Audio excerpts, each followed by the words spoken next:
This is the Dollemore Daily, and I'm Jesse Dollemore. So it appears today is going to be a 2020 election conspiracy debunking show.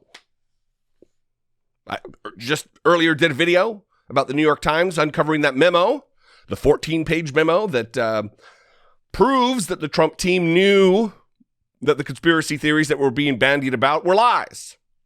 They proved it to themselves, circulated an internal memo about it. And Sidney Powell is, if not chief among these people, she is up there with the worst among them. People spreading lies and conspiracies, baseless accusations of widespread election fraud. Talking about Venezuela and George Soros and Antifa. I mean, it's wild, wacky stuff, to invoke Johnny Carson. She is making the rounds still, even after her Channel 2, not Channel 4, her Four Corners interview on Australian TV. Still going out there, except this time she's on friendly ground. She's going with nutter butter evangelical pastors who are radicals and bigots. She's making the rounds with them, talking about these conspiracy theories still, even though she's facing billion-dollar lawsuits, defamation suits. She's continuing the march. I mean, the ride on the crazy train must be a smooth one because she really, really enjoys it. Watch this moment, this brief moment that is just packed with nutty right from the get-go. I think what we are dealing with here is pervasive and very, very dark. It's organized, it's well-funded, it's pure evil.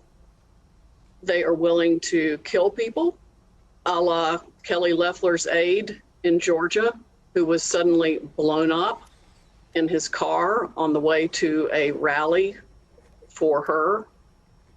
He happened to be dating Governor Kemp's daughter.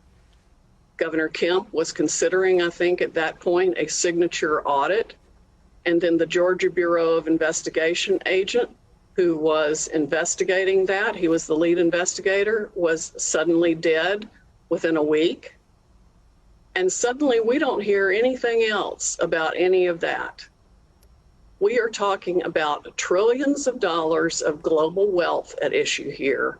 The leadership and control of the most powerful country on the face of the earth. She's not well. And which camp is she in? Is she in the stupid camp or is she in the sinister camp?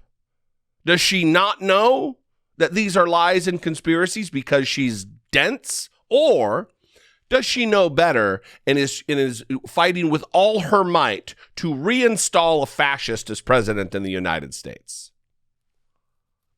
Seems like a reasonable question to me. These accusations that she's making are off the charts insane. This movement is pervasive. It's very, very dark. It's organized. It's well-funded. Pure evil, she says. They're willing to kill. They're willing to murder. And then she talks about a case of a guy named Harrison Deal, who is a Kelly Loeffler staffer, and apparently has some familial relationship, whether it be dating a daughter or whatnot, of Brian Kemp. Because, you know, politics in America is local, and these people run in the same circles. It's not unusual that he would have that tight-knit relationship at the highest echelons of the government. He's a kid. He's 20 years old. But she is saying he got blown up in his car, invoking imagery of a mob movie, like you're watching the movie Casino or some other where they start their car and it blows up. She doesn't talk about the fact that it was a 3-car accident that he was tragically killed in. His young life ended too soon. This is the same kind of tactic that's used by Alex Jones and other insidious conspiracy theorists who open old wounds and pour in their venom and their vile.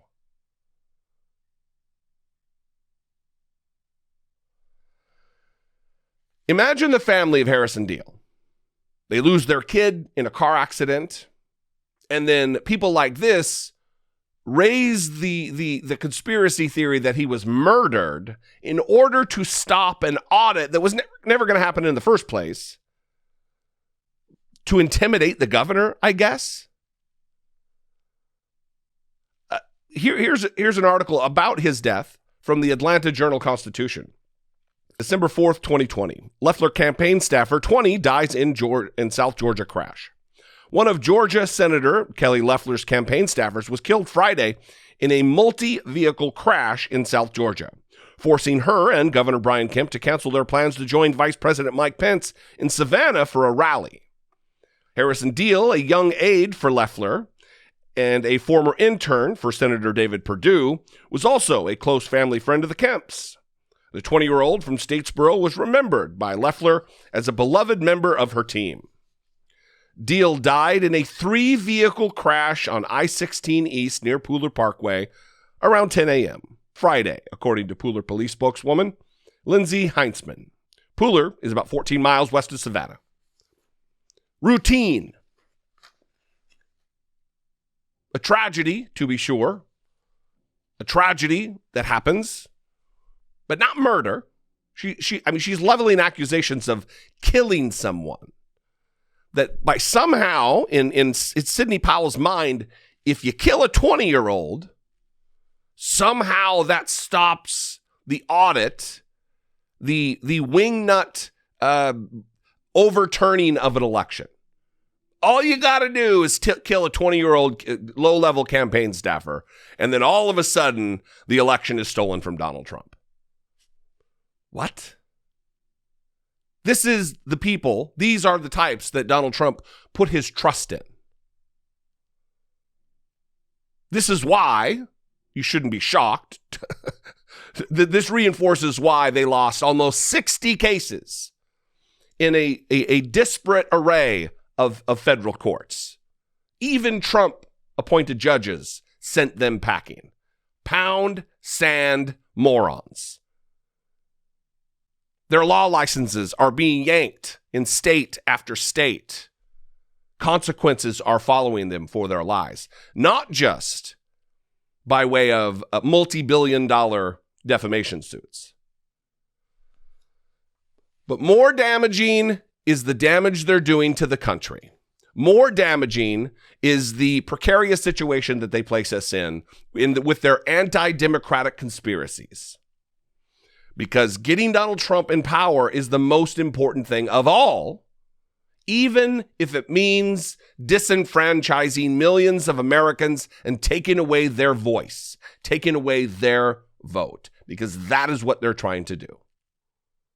Their agenda, first and foremost, democracy be damned. Anyway, I'd love to know what you think. You can call, leave me a brief voicemail, 714-576-4054. Of course, you can email me daily at dollemore.com. I'd love to hear from you. If you're a hater, a frequent watcher with seething anger while you watch, I welcome your input too, little buddy. Call me up. Follow me on social media.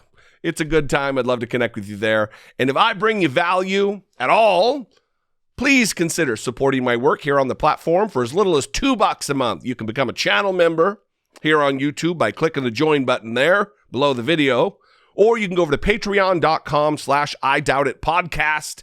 That is a fantastic way to not only support me here on YouTube, but also support my work, my weekly, sometimes more work on the podcast, I Doubt It podcast.